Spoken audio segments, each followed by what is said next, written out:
Welcome to this Mastery Empowerment course from New Earth One Network. This is designed exclusively for your higher self connection and embodiment.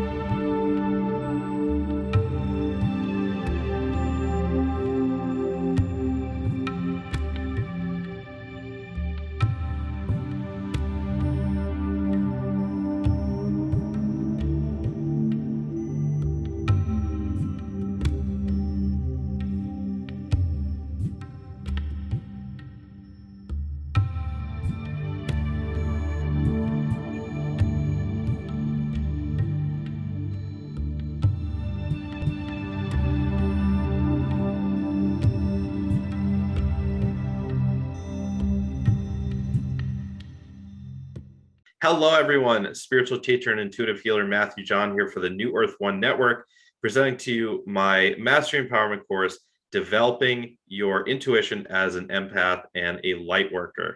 Thank you for joining me, and I hope you'll learn some things in this course on how to develop your intuition and all sorts of interesting skills that can help you to understand yourself and others better.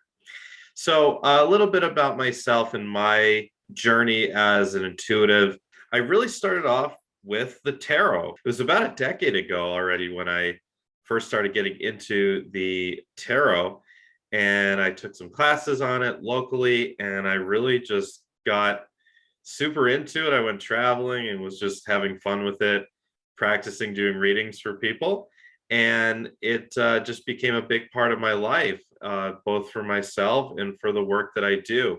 You know, it's always kind of been my personal friend. Oh, look at that. The sun card is on the back. It's very appropriate for today since it's a very sunny day. And we'll talk a lot more about the tarot throughout this course today, but that's really how I started. And then I started discovering that I actually had other intuitive skills. I started discovering that I could read people pretty well without the tarot. And actually, for a time being, I wasn't using the tarot at all in my personal life or for others because I really wanted to make sure that I could do it without any cards. And I've also gotten into oracle cards and all that and had fun with those, mostly just for myself. But I started discovering that even without these trusty cards, I could still pick up things about other people. I started discovering that I could see potential futures for people. I started discovering that I could read what happened in someone's past without them telling me. I started discovering that I could really just feel into the energy signature, so to speak, of where someone is at, and then to know how I could help them, whether it's through energy healing or just talking things out. And then it went even further. I started discovering that I could tell where someone's soul is from in this galaxy or outside the galaxy. And then I started discovering that I could even see inside someone's body, someone's physical body, to see which of their organs are healthy, which of their organs aren't. I started discovering I could receive messages about people's health. And this is when I discovered some of these medical intuitive abilities. And I started discovering that I could do mediumship, that I could hear voices from the other side, from people's loved ones, and share messages with them. And I found that the messages are generally very comforting, coming from loved ones from the other side. And, you know, I've had encounters over the years with ghosts and some paranormal things. And I, discovered that I was able to see ghosts sometimes and to communicate with them. And I'm probably forgetting some other kind of gifts that have been developed over the years here. But I guess I want to share that for me, it didn't all happen at once. And And I wasn't like born with any of this stuff. I developed it all, you know.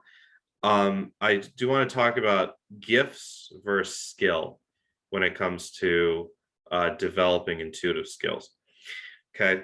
Up until the age of about 18, 19, I really didn't have any interest in anything spiritual at all. Most of my focus was on normal kid things like sports and smoking weed and drinking and girls and everything that teenage boys are into. And so I wasn't one of those kind of like special prodigy light workers that I see a lot of nowadays who were, you know, people tell me that, oh my God, they were seeing spirits when they were 4, or that they started, or, you know, that they were able to tell something really psychic to one of their family members when they were young. And there are a lot of people like that. I wasn't like that. I was very normal, very, I mean, I wouldn't say I'm normal anyways, and I certainly wasn't that normal in high school. I wasn't all that popular. I I had to use my humor to get friends and girls, but um, I just wasn't really into this stuff back then. In my 20s, this all started developing, and it just started rolling, you know. And it really just was born out of curiosity. For one, I just became very curious about all this stuff. My mother has always been very spiritual, and my dad and I, you know, when I was a teenager and a kid, used to make fun of her when we'd be on family vacations for, you know, her crystals and her rocks and talking about spirits and all that. We thought she was crazy. Well, who's the crazy one now? Because I went way past whatever, you know, my mom's association was with the spiritual or psychic world or whatever. Um, so for me, it kind of developed over time, and it just more and more things kept coming over time. And it was really born out of curiosity, as I said, curiosity, and also the desire to help myself. For example, you know, at my one of the lowest points was about 5 years ago in my life's journey. And I stumbled across a book called Your Soul's Plan by Robert Schwartz. And this book just changed my life completely. I was already doing intuitive work and doing energy healing work and things like that. But after reading this book, and again, it was born out of a curiosity to understand my own self, to understand why some things happened to me that I couldn't understand. And out of that curiosity and reading that book, this new curiosity came about, which was to discover, what is my life plan? And can I also help others to see their own life plan? And this became such a source of fascination that I really focused a lot on it. And by focusing on it, I found that, in fact, yeah, I could get a sense of vision messages about people's life plans, about what their soul had intended for them in this lifetime, what their soul wants them to experience, their soul lessons, and soul contracts between souls.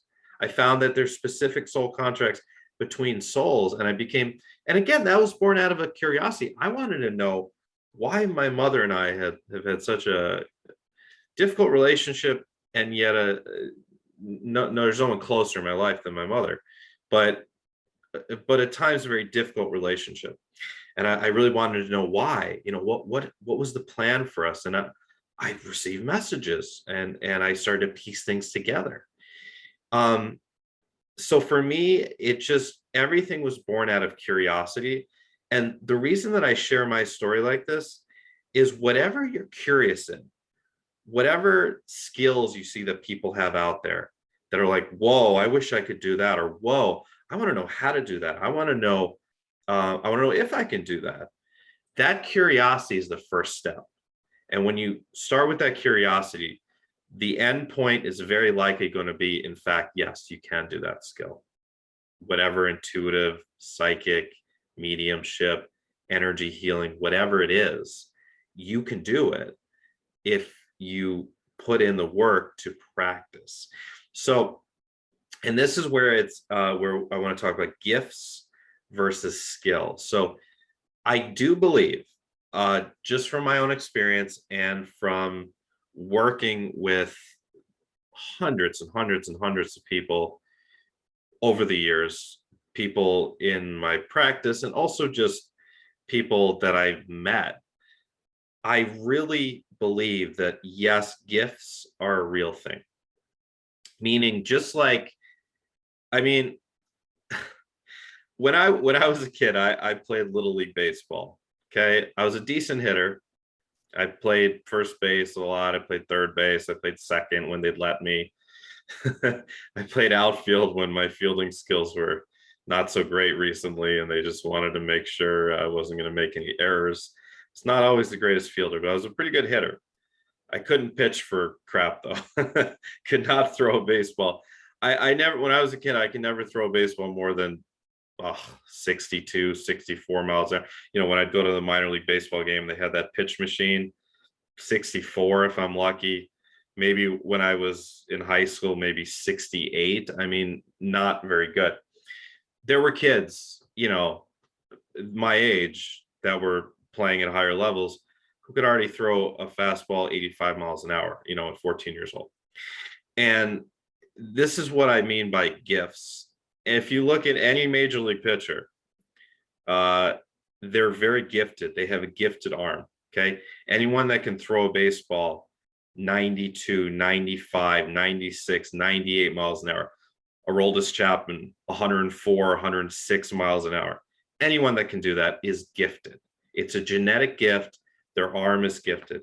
Okay. Yet, if they didn't develop their arm, if they didn't throw a fastball 50,000 times from the age of 9 till 22 or whatever, when they're finally making it to the big leagues, they wouldn't be there.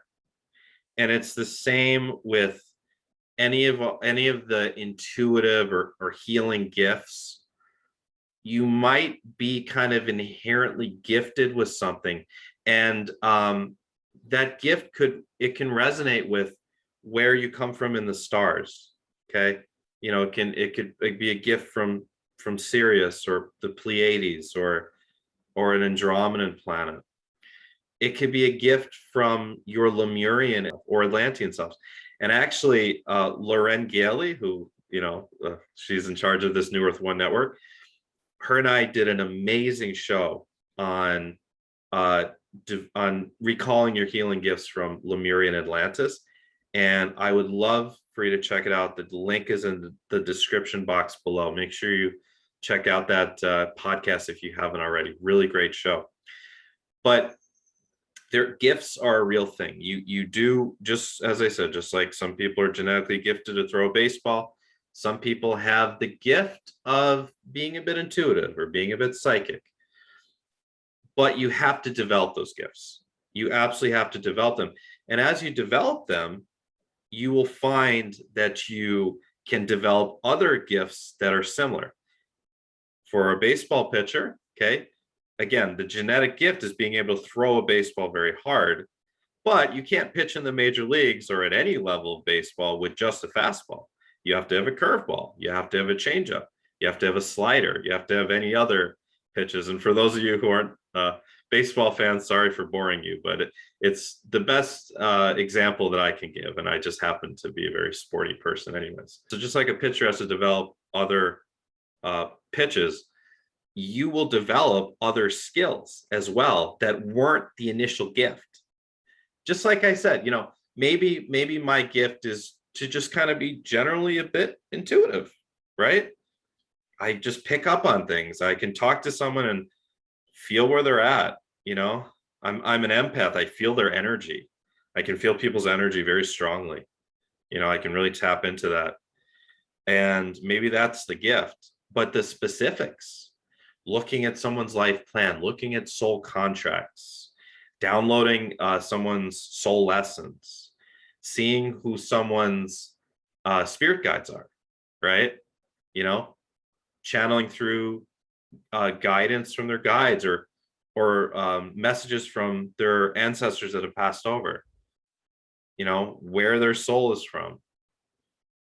That's the specifics that I developed. And I'm in a very lucky position because I do this sort of work. I do a lot of different stuff. And I practice every day because I have clients almost every day. And when I don't have clients, sometimes I do this for fun as well, you know, because it's just my life. It's my existence. Like, you know, just like an Olympic athlete trains 365 days a year, you know, to go to the next Olympics. I'm always training to be better at what I do because I want to be. I want to be better, and because I enjoy it too. You know, there's really no other career for me than what I'm doing. I'm sure there'll be other things that I can add on to what I do in the future. It's really important to have fun with this stuff and to enjoy it. And it is fun and it is enjoyable, and to not be afraid of it either. There's some people who are kind of afraid of it. And, you know, I mean, for some people, there's a block to developing this stuff that comes from past lives. It comes, you know, we have a very dark history on this planet of persecuting witches, or those who are perceived as witches. And, you know, in a sense, and to someone who has had something like that happen in one of their past lives, to the nervous system in the present body, it may feel like it's still happening now. And that can be a blockage, a barrier to someone developing their skills. So we can't be afraid of our skills. We can't be afraid of practicing. And we can't be afraid of being different, because let's face it, 99% of the world, at least, still really isn't into any of the stuff that we're into, that we talk about here on the New Earth One Network, right? I mean, we're still a very small niche, but yet as this ascension process rolls on, we become more and more necessary to the greater world, and we'll become more and more mainstream too, because the entire world is waking up very slowly, but the entire world is waking up to the fact that we're more than just a physical body, that there's more to just what appears in the physical world, that there's a lot more than the surface appearance of life. And there's a lot more than what science knows or talks about out there. So it's up to us to keep going with our work and our interests, and the world will follow along. So what I suggest is find your strengths. Find your specific strengths, okay? Are you naturally clairvoyant? Do you see things? I see, okay? Do you hear things? Are you clairaudient? I don't hear so much. I experimented with clairaudience years ago when I talked about being at that dip, and I found it to be extremely inaccurate. And accuracy is very important, very, very important, because what are we doing if we're not being accurate with ourselves or with others? What's the point, right? Then it's just illusion. If we're not accurate, it's just illusion. And we don't need to be accurate 100% of the time for ourselves or for others, but we should be pretty accurate. We should be more accurate than not. We should be over that 50% threshold, really ideally up towards the 70 to 80% threshold. So accuracy is very important. Discernment's very important, because the mind creates fantasies. The mind creates illusion, and that illusion then bleeds into what we're picking up on, and it clouds it. I've had a lot of really inaccurate readings done on me in my time, a lot, and very few accurate ones. And actually, because of that, it really, really, really implored me to make sure that I'm pretty accurate. And I think I'm pretty good. And I really do think my accuracy is pretty good. It's definitely not all the time, but I think it's pretty good. And it was because of having so much inaccuracy. And of course, there's always multiple timelines with things, and whether you're reading for yourself or someone else, you know, there's things can always change, and often they do. Often, for example, if you're reading for someone else and you're picking up on a potential future, and then they come back to you in a month, the cards are showing something totally different, but their energy feels totally different. Well, perhaps they did jump to a different timeline. So perhaps you weren't really being inaccurate. You just were picking up on one timeline. That's why, here's a tip I like to do, is I like to look at multiple timelines. I like to ask what's the most likely timeline, and then I like to ask what's the highest possible timeline. And you can even ask what's the lowest possible timeline. And that gives you a wider range of potentialities when you're trying to get a sense of some sort of future for yourself or for others. So going back to the original point, find your strength. Find your strength. Okay. If your strength is clairaudience, lean on that.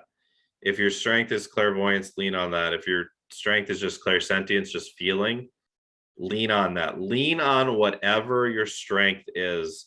That becomes the centerpiece of your intuitive abilities.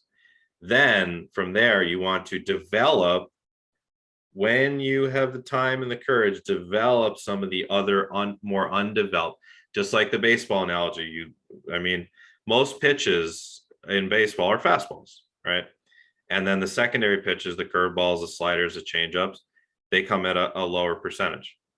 So it's the same thing as you lean your fastball, you lean on your strength, and then you develop the other skills, the other pitches. And you'll find that it just will happen, especially if you're practicing a lot, it'll happen just spontaneously when you least expect it. And that's what's pretty cool. Sometimes when you're not pushing for it, you'll all of a sudden you receive a message, you hear something, and you're like, whoa, that didn't sound like coming from here. It sounded like another voice. Like, who is that?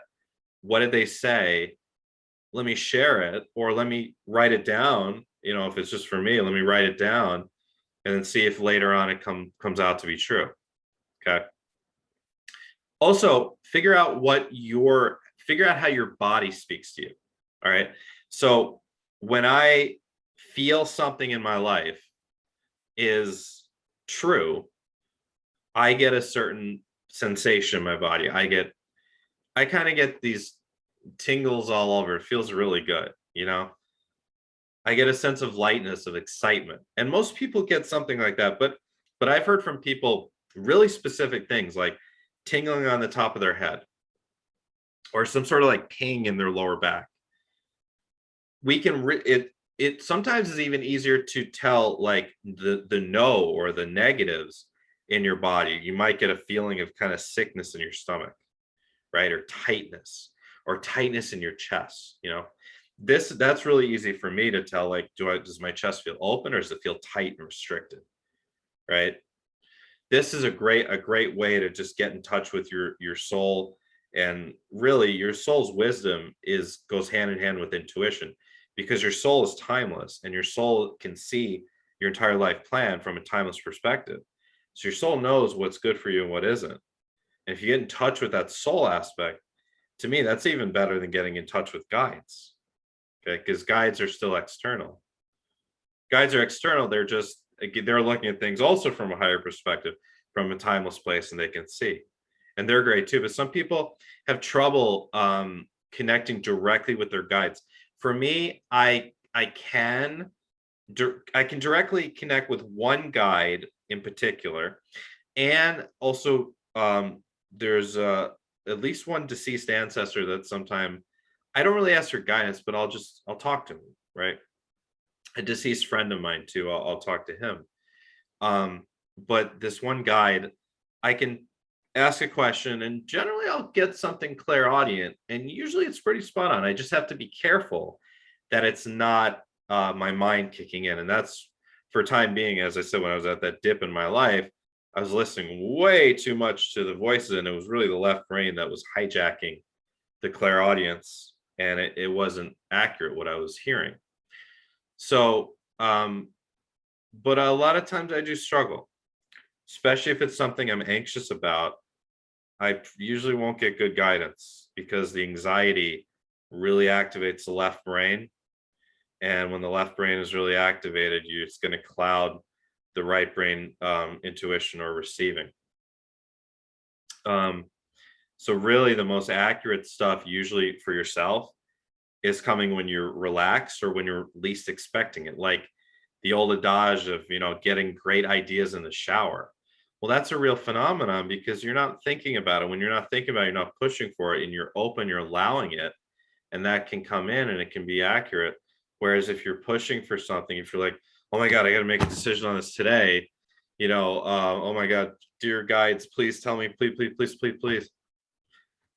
I doubt you're going to get a real accurate answer there. And that's when it can be actually a good idea to reach out to someone. You could also use your pendulum in that instance. If you're really anxious about something, you got to make a decision. Now, just know I've done a lot of testing with the pendulum over my years, and I've found that the pendulum isn't very accurate either, because the pendulum reflects what you think the answer is going to be. Okay, what deep down you think the answer is going to be. So if you think you're going to get a yes, show me yes. Oh, here. Show me yes. See, for me, yes is north south. Stop. Show me no. Yeah, and for me, no is a circular, and that's generally my yes or no with the pendulum. I do use the pendulum for yes nos. I just always take it with a grain of salt because I know that it's going to reflect whatever my mind thinks it's going to be. And if my mind doesn't really know, what's a little bit under the surface of the conscious thoughts think the answer is going to be. But if you are reading for someone else and you're not attached to their journey, it can really be easier to get accurate guidance, whether you're using the pendulum or cards or whatever. It can be a lot easier, or just feeling into it can be really a lot easier to get accurate information if you're relaxed and you're not attached, and you're open to whatever answers come, whatever guidance comes. So when if you really need a decision, it can be helpful to reach out to others. Asking for signs from your guides is also something that you can do, but just be discerning again, because let's say I've experimented with this, and I found when I was anxious and I was looking for signs, sometimes it was accurate, sometimes it wasn't. But when I was just being playful about it, it was usually pretty accurate. So for example, let's say you say, okay, if I'm meant to take this job opportunity, show me a red car. Well, what happens is you just instructed, this goes down to psychology. You just instructed your subconscious to seek out a red car.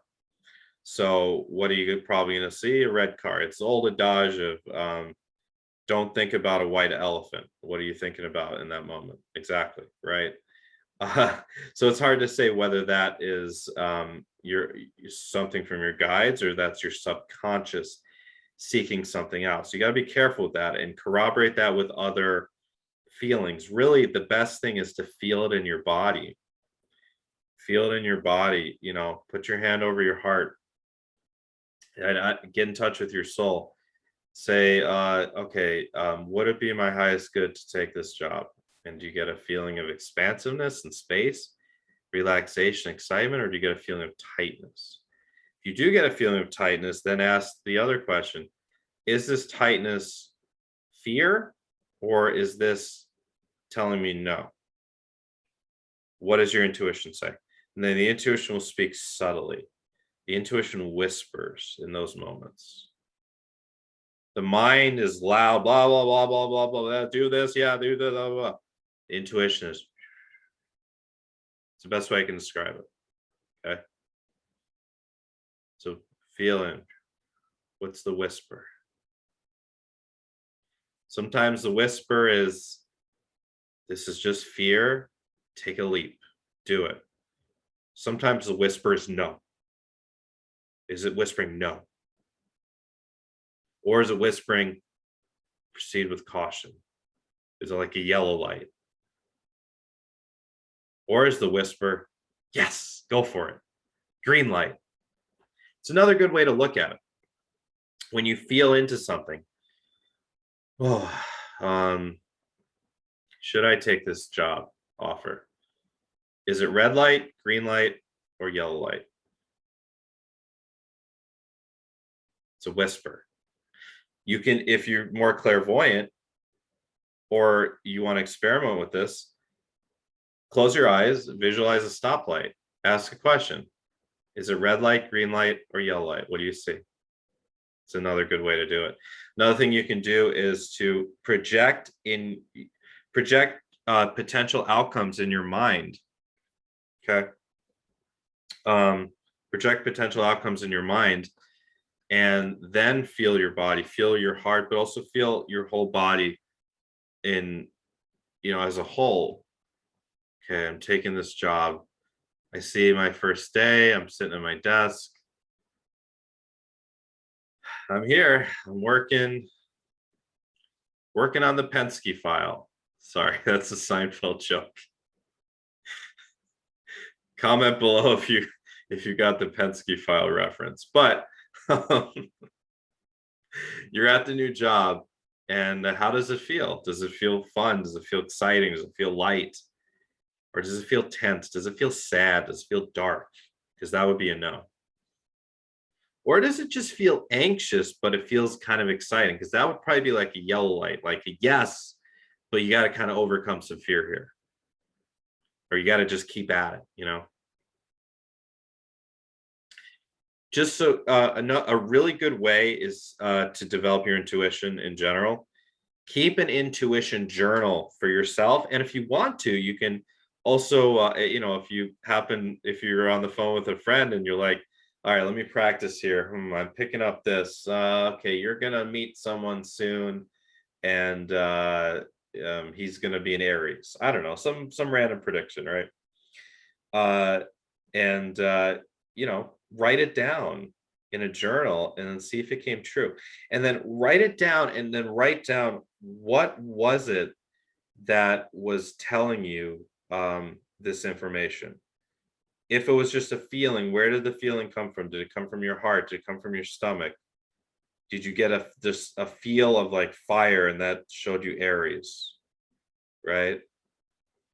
And for yourself, like, write down, oh, I saw a feather today, Tuesday, 3 p.m. I saw a feather right in front of me. I picked it up. I felt that this came from my grandfather, or whatever. Why? It's just a feeling in my stomach, and I got kind of his scent. Maybe your grandfather has a certain scent to him, or I felt like his touch or something, right? Something like that. Write down when this stuff happens. So yeah, keeping an intuition journal can really, really help. And if you keep a dream journal as well, you can actually keep both in the same journal. That's even better. What happened in your dream last night? I was at Costco, and a giant Tyrannosaurus Rex stormed through and handed me a bouquet of flowers. Okay, what does it mean? Is this about this guy Jack that I just met? And I'm afraid that he's going to break my heart, and yet maybe he's actually just a sweet guy who I'm misperceiving. I'm just making this up.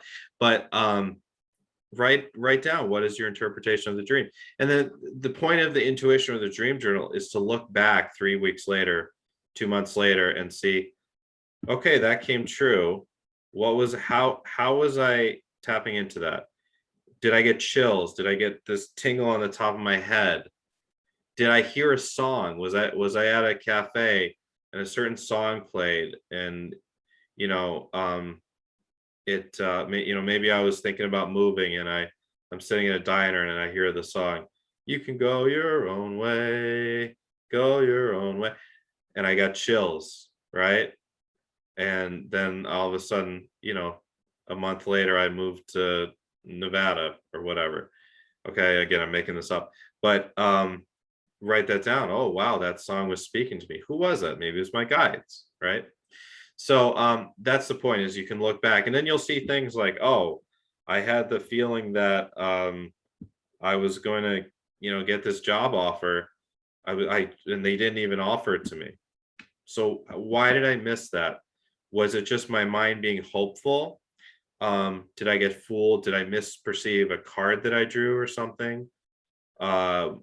Was, what was it? Why wasn't that accurate? And try to compare what was accurate and what wasn't accurate, and really just whether you're just doing this for fun or you want to help others with this sort of stuff. It's just practice, just like anything, just like becoming a Major League Baseball pitcher, just like becoming an Olympic athlete, just like becoming a pianist or a violinist or a painter. It takes repetition and practice. Okay. Another tool you can use to practice stuff are L rods or dowsing rods. Okay. Best way to use these. So using an L rod, if you get an affirmative, they'll cross like this. So show me yes. Okay. Back to neutral. Show me no. They'll usually, eventually they'll kind of go out. Right. Okay. Show me no. Yeah, they'll slowly kind of go out to the sides rather than crossing. You can use this to douse for things in the ground, like especially like so go in your yard and say, dear spirit, show me where there's underground water here, and you walk and you walk, and whoop, there you go. And then you walk 2 feet past, so it's a little underground stream, right? And people actually who are really good at dowsing can actually, douse for gold. I've never done it. I really want to though. It's something I would love to try, is dowsing for gold. Another way to use a pendulum, there's pendulum charts that you could use. Okay, I don't personally use them, but there's people that have a lot of success with pendulum charts. And my favorite tool of all time, my friend, the tarot. Okay, and I want to talk a little bit more about the tarot. Anyone who's looking to develop their intuition or psychic skills, I absolutely recommend learning the tarot, because when you draw the cards, all the cards have a depiction to them. The depiction means something. For example, this is the 9 of Wands. It's depicting a man who seems to be guarding. Okay, he seems to be defensive. Okay, 9 is also the end of cycles, so it could be a card of endings. Okay, it's wands, which is fire, so there can be a bit of an aggressive aspect to this card as well. Okay, this can be associated with Aries. And if you look in a tarot book, and I have many of them, this one is The Ultimate Guide to the Rider-Waite Tarot by Johann Fiebig and Evelyn Berger. And so we'll go to the 9 of Wands page.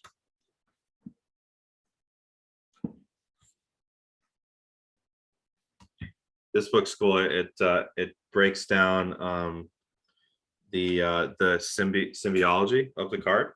Okay. For example, in here it says the 8 wands. It talks about the 8 wands and the green countryside are behind him, meaning he hasn't really noticed them because he's so hyper focused on being defensive. So he's not really noticing the beauty behind him.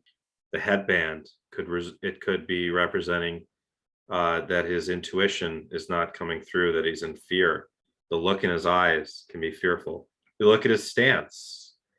It looks like he might be about to throw a spear. This can represent something athletic or sporty or a hunter or something. So there's so much to break down in the actual depiction, the card, but that's just one aspect of it. And the numerology and the relationship with astrology, that's just another aspect of it. But when you're actually trying to see what it's telling you, your intuition speaks and whispers, and you get a feeling, you get a sense, of what it's trying to tell you. Here's the 5 of Cups. Okay. 2 cups standing, 3 have been knocked over. He seems to be sad or disappointed, kind of hiding from the truth, perhaps. Again, there's beauty in the background, and he's crossed a river. Perhaps he's crossed the river of change, and things haven't worked out, and he's thinking about turning back. And again, we can interpret the visuals. 5 is a number of change. Cups is water. It could be a Pisces sort of card. And let's say we were doing a reading and we had these 2 cards show up together. Now these 2 cards are creating an energy field together. And now what are we feeling from this? You know, if someone were to ask like, oh, you know, what is going to happen at work here? This could be them being defensive about something and having to let down their ego, right? Or it could be their boss that's being overly domineering and kind of paranoid and wanting to check up on them all the time, and they're actually going to leave the job. I mean, there's many ways to interpret this.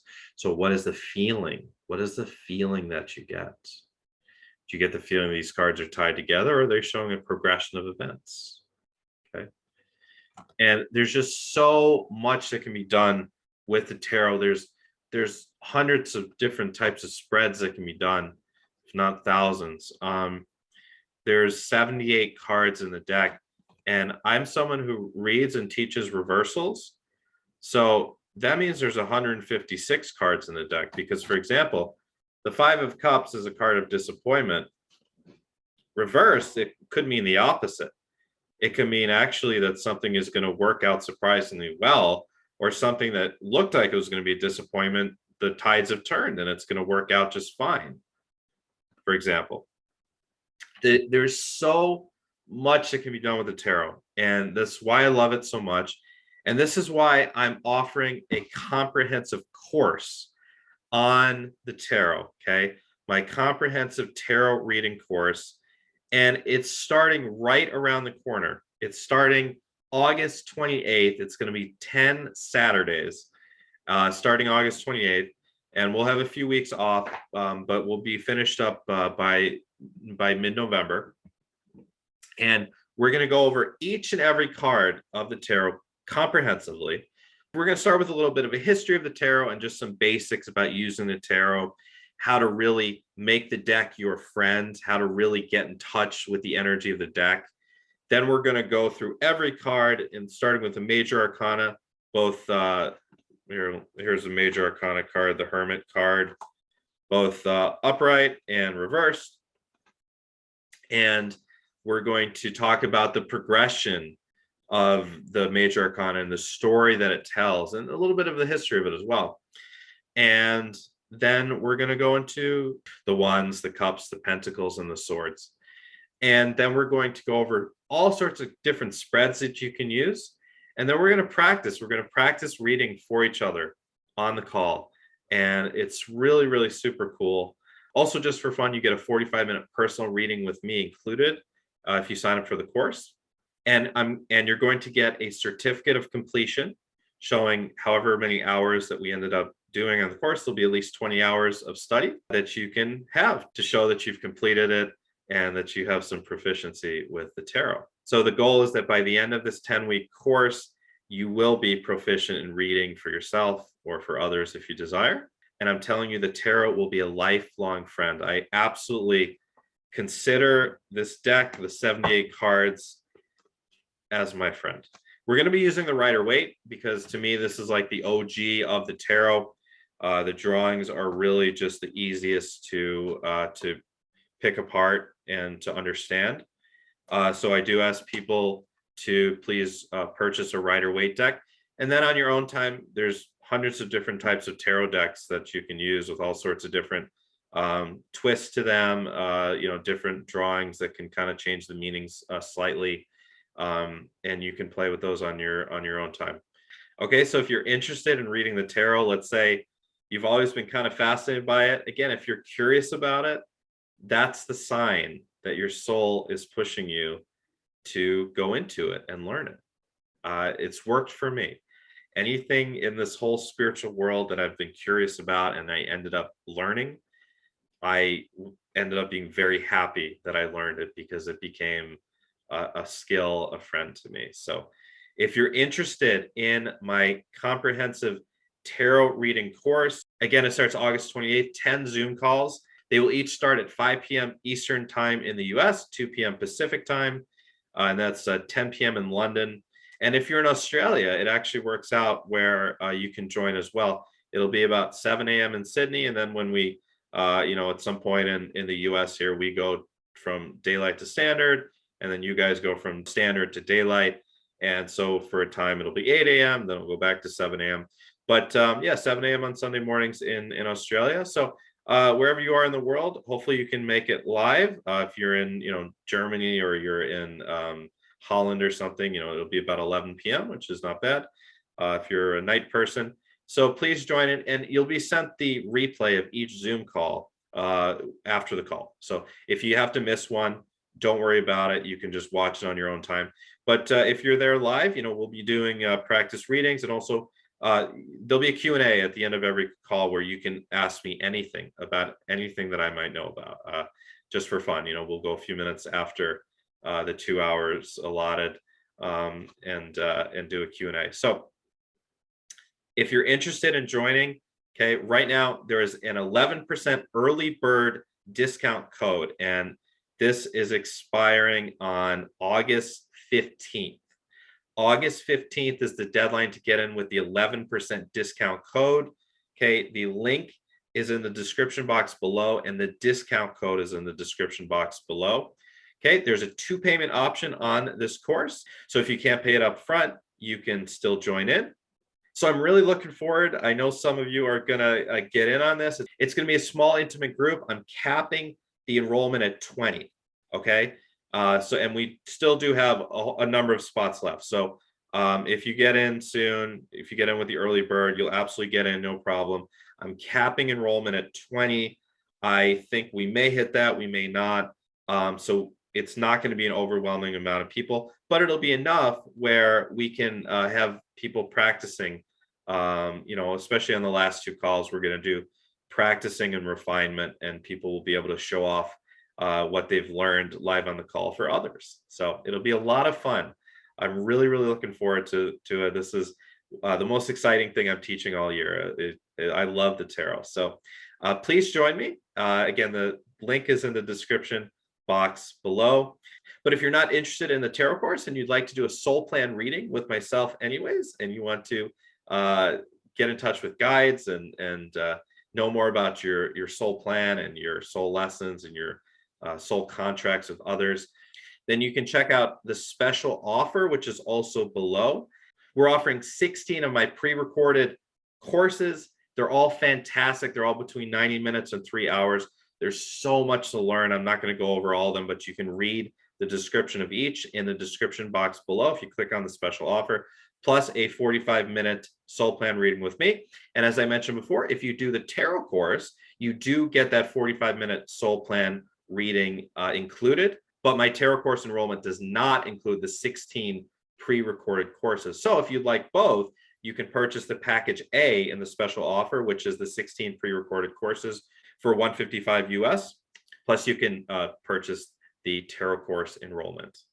Okay, everyone. Well, I am looking forward to having some of you join me for the course and for readings. And it's really been a pleasure to do this free Mastery Empowerment course for the New Earth One Network. I hope you learned something. And I wish you all the best and joy in developing and mastering your intuition and your gifts and your abilities. Thank you so much for joining. And thank you so much for being a bright, shiny light worker here on this planet. You are so needed.